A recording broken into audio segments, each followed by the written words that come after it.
Well, this involves new police radios and $19 million that City Council just approved last week to fund them. Well, yesterday they'd find out they could pay $7.6 million more, and you'll see some weren't happy about it. Last week, City Council approved just over $19 million for new police radios and computer-aided dispatch system for KCPD.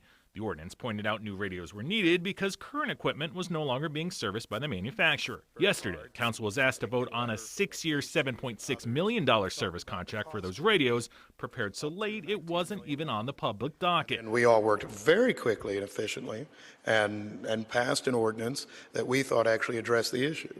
And if there was an extra straggler $7.6 million that were existing out there, the very least this council should have been able to receive, because somebody who knew about this knew that that money was out there and that cost was there, is you could have told one of us. Staff said the contract had to be passed immediately because the service contract with Motorola already expired November 30th.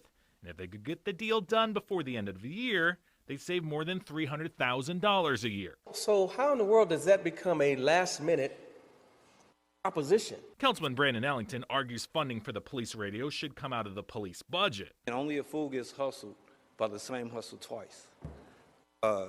When you talk about a $90,000 discount, there is no discount when you're forced to pay for something that you don't have no obligation to pay for. I called and emailed City Communications and City Manager Brian Platt multiple times since yesterday's meeting to find out why the contract request came before Council so late.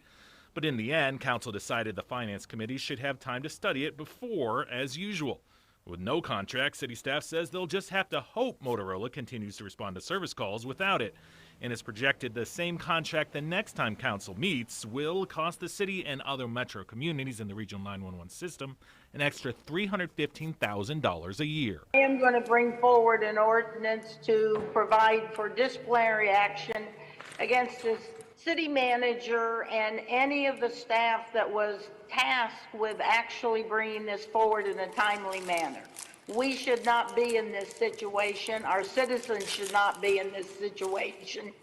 And to think that the solution is just to increase the cost to the citizens is not a solution.